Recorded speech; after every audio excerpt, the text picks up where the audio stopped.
Yeah, no matter what. Now, let me ask you this. When you said 190 grand? 120. 120 grand. You're 21 years old. You got $1 million house. Did comfort kick in where you didn't start working as hard? You started getting comfortable, or did the hunger stay? Because I'm sure inevitably you dealt with that, right? The comfort of success. Right. So I made the mistake of, well, one, I had a big ego. Very true. Yeah. Which is great for television. Yeah. No, I've had my ego checked in my life multiple times, and every time it happens, it's the best thing that happened to me. Yeah, true. So at that point in my life, I was young, big ego, made all this money, big fancy office. I was the hot shit. 120 New kid grand. on the block. Yeah. Well, that was like in 90 days, and it kept coming. So I was like, oh man, so now I'm gonna have a team. So what I did is I hired like 5 or 6 other agents to work under me. And this is all within your first year. Yeah, this is all in first year. And then they started calling. So then what I realized was, I was like, well, they're all calling. And then I also realized that I wasn't getting the deals and the appointments anymore. And then I realized because they didn't have the tenacity that I had, they didn't have the aggressiveness that I had. The hunger, yeah. The hunger that I had. So it was actually ended up hurting me, although I still made a lot of money. So that was a valuable lesson that I learned. Pretty young in real estate. Powerful. And then at what point do you get into flipping? You're doing this for many years before you get into flipping, or? Right, so yeah, so I was selling real estate from the age of 20, made quite a bit of money until the age of 25. 2007 came around, 2008 came around, completely wiped me out. My income went from $300,000-$400,000 a year to almost nothing. And at the time, I was 25 years old, and I think back then my monthly fixed bills were like $17,000, which back then that was like a lot of money to me. Right. And I was like losing it. I couldn't make any money. I went 4 months working every single day, including Sundays. I couldn't make $1. Had to sell my $1 million house, had to sell my fancy cars, and I ended up going 10 steps back in life and moving into a 2-bedroom apartment with a roommate. And it was like $700 a month. And I remember being in this apartment, there was no parking, there was a laundromat, and I was like, what happened to my life? Shit, here What you happened are. to my S500 Brabus? What happened to my $1 million house? What happened to my motorcycle, my boat, my toys? Yeah. Everything was gone. And you're like, what, 20? 26 years old. Shit. So that was a very difficult period of my life. 26 and 27 is a very, very tough period of my life. And then what happened was the short sales and things started coming around, and I started seeing investors enter the market, real investors. So early on in real estate, everybody was an investor. Oh yeah, I bought a house and I made X amount of dollars. But people were just buying houses, the market went up and they were selling them. So they weren't real house flippers back then. Right. Speculative.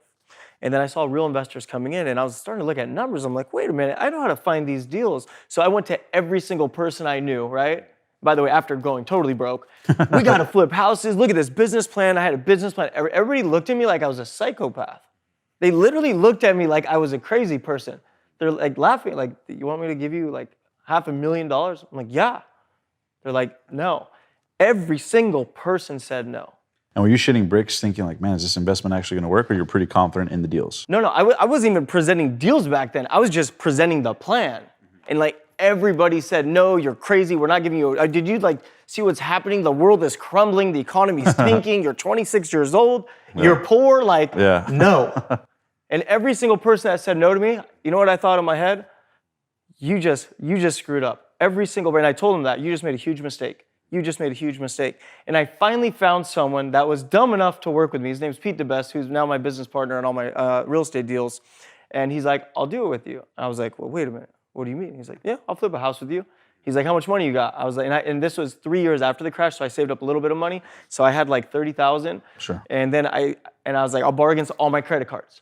So I literally took my life savings and I drained every single credit card I had, and I took the money and we went and bought our first property at the auction in Santa Ana, California. What's funny about that is we paid $115,000 for this condo. And the max I was willing to pay for this condo was $115,000. Wow, this worked out perfect. So it was like 112,000, 113,000, 114,000. I was like 115,000. I was waiting for him to go back. 116.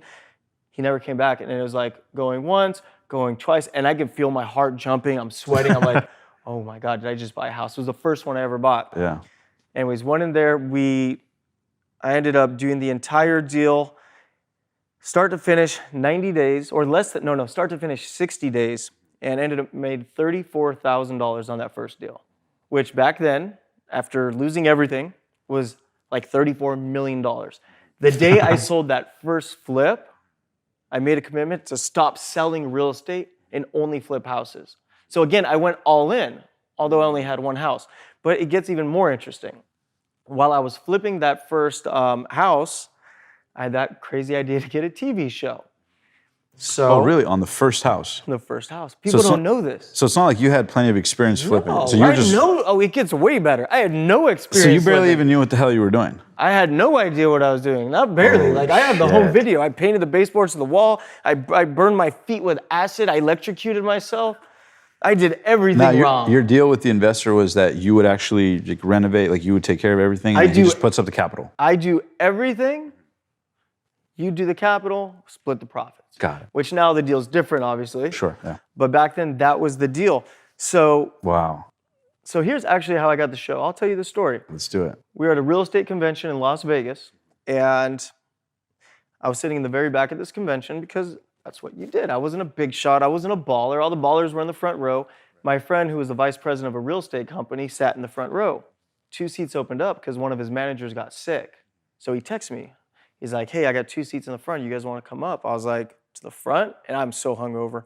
I'm like, man, I'm hurting. We're in Vegas, but like that's an opportunity you can't pass. You got to take advantage of opportunities. So I was like, all right, let's do it. So I go to the front of this 5,000 person, conference, and this like world-class speakers up there speaking, and all of a sudden, like I feel myself getting dizzy. I'm like, I don't feel so good. I got no sleep the night before. I gambled all night, and the convention was early.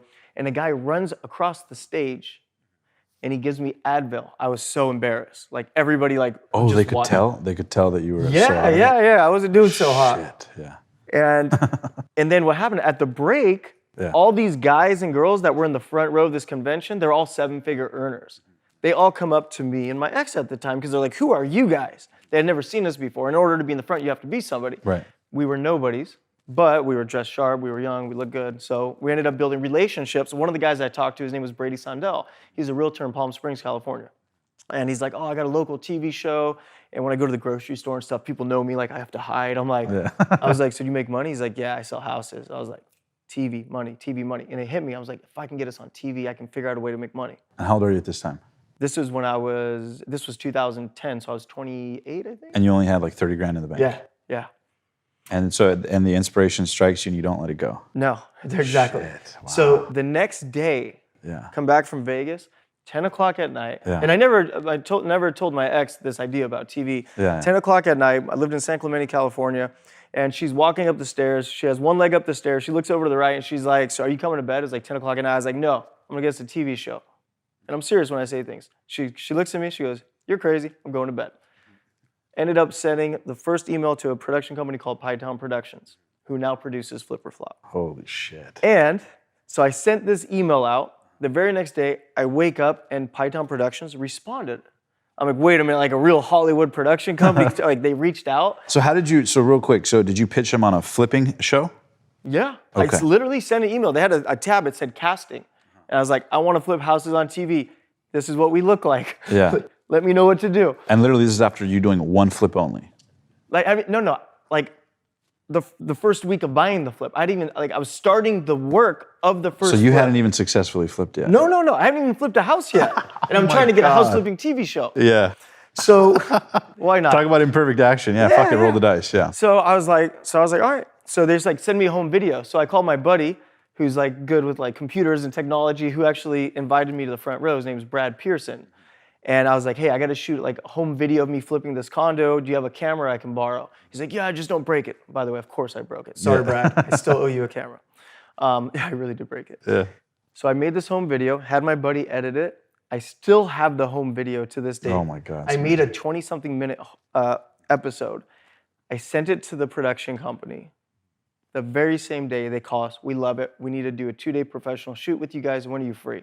And I'm like, oh shit, this is actually happening. Holy cow. So we did the 2-day professional shoot, and they pitched it out to all the networks, HGTV, Bravo, everybody, and it was crickets, ghost town. And I gave up on the idea. So like 10 months go by. I get a call. I was golfing at Black Gold Golf Course in Yorba Linda. I'm on like the 15th hole. I get a call. They're like, you're not gonna believe this. I'm like, because I saw the production company. I'm like, hey, what's going on? Like, what's up? HGTV wants to do a pilot. Holy shit. I'm like, no way. Like, I was like real TV, like TV? They're like, yeah. So I did the pilot in summer of 11. And normally how it works, you do the pilot and then 6 or 8 months later, they get it out there. They'll air it a few times. If it does well, you go to series. But the likelihood of pilots going to series, very, very low. Shot the pilot, sent them the pilot. That exact same week, they sent a contract. They wanted to do 13 episodes of Flip or Flop for season 1. But it gets better. So the pilot episode was the 3rd house I had ever flipped in my life. Yeah.